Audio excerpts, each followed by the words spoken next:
Hey guys, welcome back to the channel.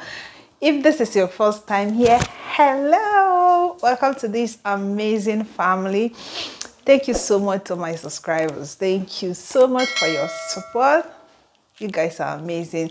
Thank you for constantly supporting me. I am grateful. Like, I'm honestly grateful.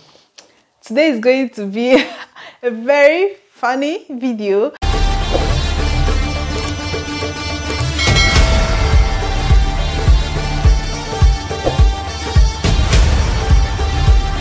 I watched a skit on Instagram, and this actually reminded me of what I'm about to say. It's about African parents, especially African mothers. So this skit, the person was like, where he showed a video about his mother in church praying on Sunday after smacking him in the car before getting down to go to church. And this kind of it gave me a flashback of so many things that happened those days with my mother. African parents are really wonderful people. Then my mother, when you are in the car, you know, maybe you didn't dress on the particular outfit that she wanted you to put on, or maybe you dressed, or maybe your skirt or something shifted from where it should be, or maybe a small mistake, or maybe your earring, anything, your hair, in fact, anything that is in order, that wasn't in order, like anything that wasn't where it's supposed to be or where she wanted them to be, she'll talk about it in the car.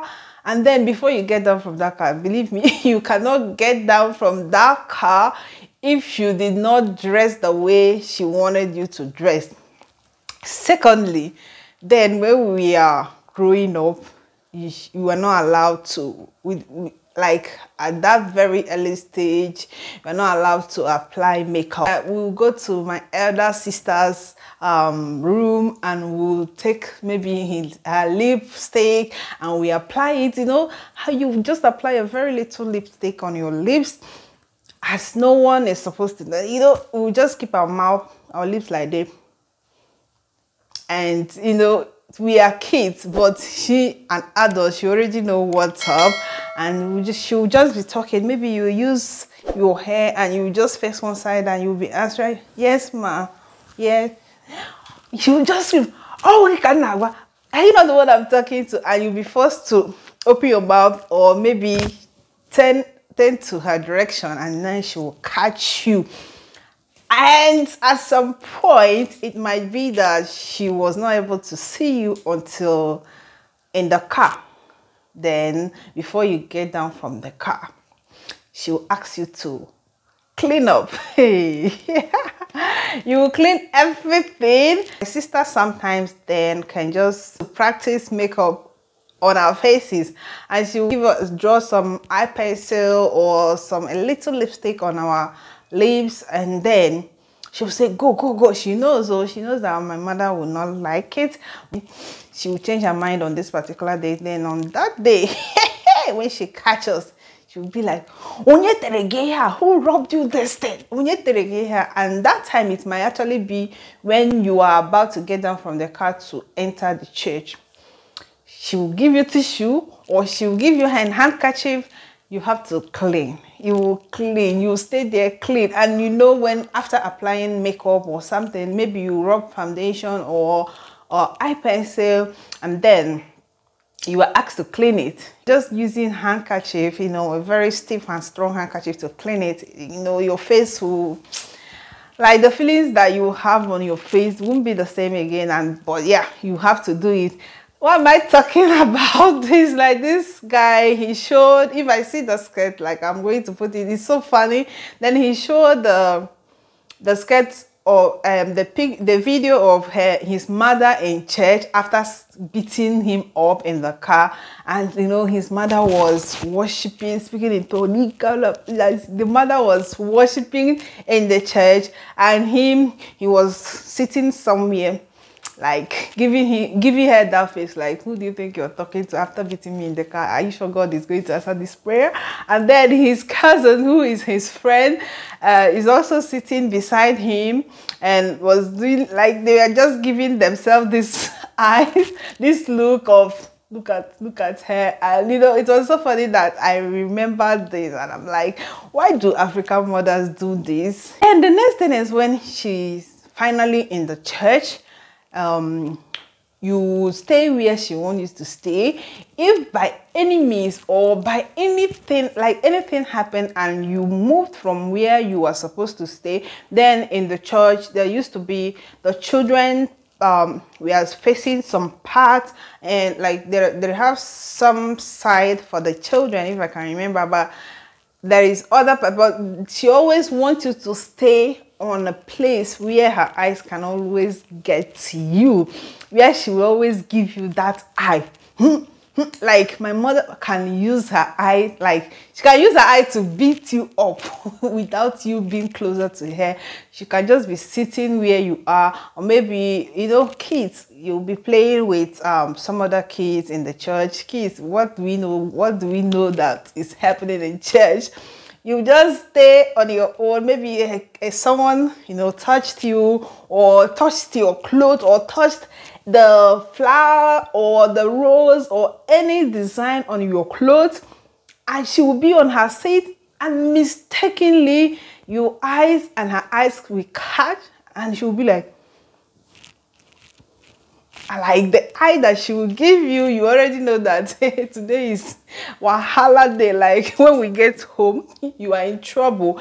And then if you move from where you were sitting to another seat without proper excuse or without any good reason why you did that, just know that you are in trouble. So sometimes she might want us to sit in a particular place, and then at the end of the day, we'll just move to another place, ourselves away from her direction where her eyes cannot actually get to us. Yeah, we do that. So when she put us in a particular position, or when she already know the position we were sitting, during the service, we'll just adjust ourselves to another position. And this it makes her so angry then that when she looks and looks, she couldn't find you where she placed you. Oh, you are in trouble. Just know that after service, you have a query to answer. You have a rose on your clothes, a design on your clothes, or something on your hair, a bead on your hair, or, you know, anything that is not the way she fixed it before you went to church, and then you're coming back. Maybe that's a rose or a design that your dress have is no longer there. You know how kids are. Someone can just like your clothes and just, you know, be touching it. Before you know it, that thing is off. The worst thing that will happen to you, that something fell off from your clothes and you were not able to pick it up.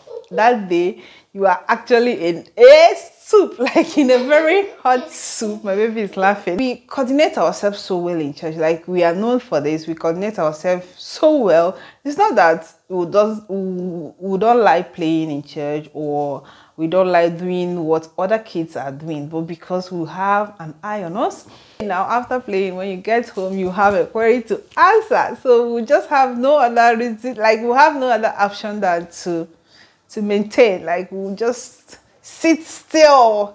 Even when you are, you know, you have the temptation of playing or moving around, then, you know, kids now will just be on our own still. Those people will be the one to come to us and maybe touch our hair, do this.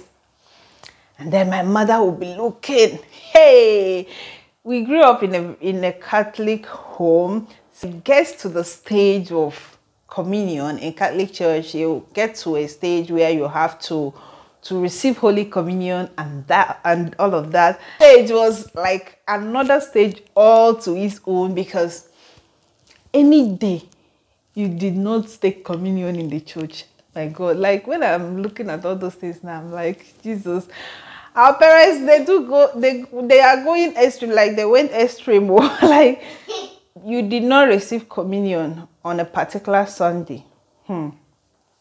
And you know, in Catholic Church, if you don't receive communion, maybe you have done something, or maybe you are late to church, you know, those things, or you have sinned, something like you have sinned and you are supposed to go to confession, you go to a priest to confess your sin, and then you did not go to confession, and on Sunday, you are not supposed to receive the Holy Communion. Then on Sunday, my mother will be on her seat watching you. My mother will be on her seat watching you. During communion and offering, she's always at alert. Let's see if the money she gave you, you actually stood up from your seat to go and give the offering. And then the next one is communion time. She will be watching to see if you don't go for that communion. Then she will ask you,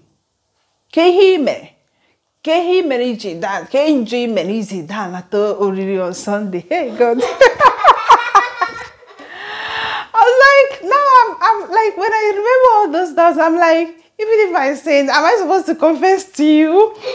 Am I not supposed to talk to God? And then whatever it is that I have done, I'll have to settle it with God. Like this communion thing, it's happened until, in fact, it happened until I left home. Like, you know, when after secondary school, yeah, I left home. So, but this happened through our secondary school time, that you go to church and you don't receive communion, and after church, in fact, my mother will not even allow you get to the house. It's in the car that will start asking you.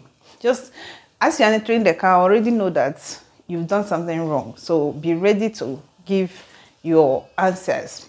So lady will enter the car, she'll turn like this and she'll be like, why didn't you receive Holy Communion today? And then you'll be like, you'll be like, next Sunday, I'm not going to my house. I will never confession. If there is anything wrong that you have done, go to confession and confess your sin. But on Sunday, don't miss Holy Communion. I'm like, hey, Jesus, my mother.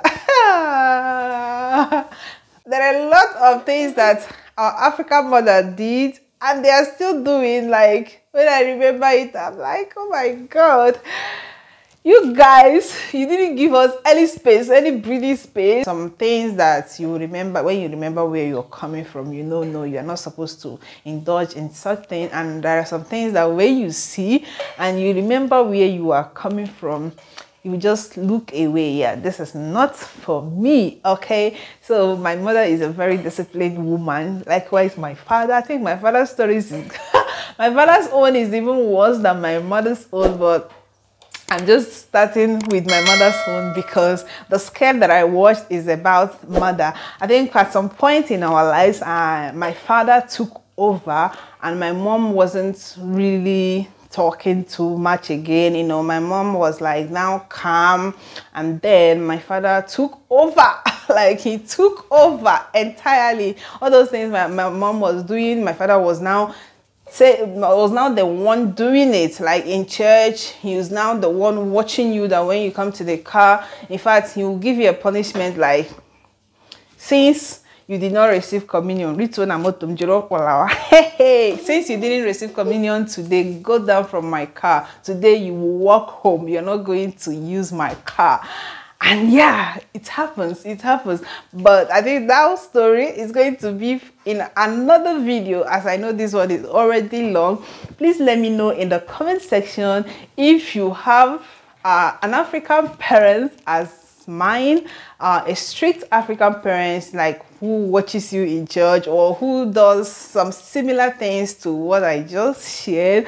I would actually love to read the comments if you have such experiences, or if you have, you know, African mothers or African fathers who does similar stuff, or who is still doing similar stuff, or are you that African mother or African father? Are you the one doing those stuff? Please, I want us to know. I want to know in the comment section. I also know if you love some of my stories, like my growing up stories, stuff that might have happened in my life. Let me know something like this. Let me know if you are interested in it, and then I will know if I will feel more. Thank you so much for watching this video. Please, if you haven't subscribed up till this moment, please subscribe to my channel. Like my videos, please like my videos, and I'm going to see you guys on my next one. Until then, I love you. Bye.